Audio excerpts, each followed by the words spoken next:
The Summer League. That's what I was watching. The top 2 picks, they squared off on Friday. D'Angelo Russell of the Los Angeles Lakers and Karl-Anthony Towns of the Timberwolves. And they both showed why they were picked, one after the other. D'Angelo Russell, he had a great game. He pretty much dazzled the crowd with his assists. Showed why he's, the best point guard in that draft. Had 8 points, 6 assists, a couple of steals. Towns, he had 12 points, grabbed some rebounds. He actually showed great passing ability out the post. Had 4 assists. And the best part of the game, I think, was just not really the points they scored, but just how they operated. They really looked comfortable out there.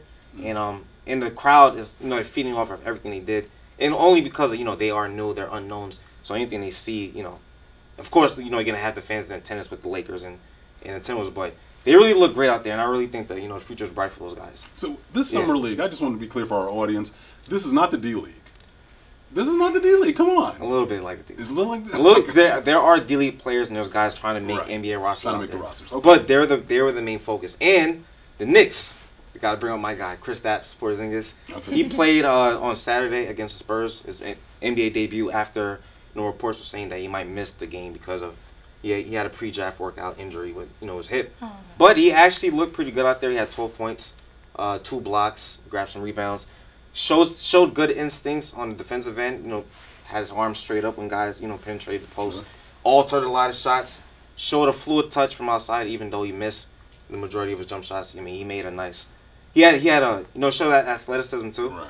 Had a alley hoop basket there, and he looked good. I can see why he was rated that high and why some guys pretty much rated him over somebody like Towns, even though it might not be that might not be the greatest thing to say, but I can see why Phil took the chance and took him at number 4 because there was a lot of promise there.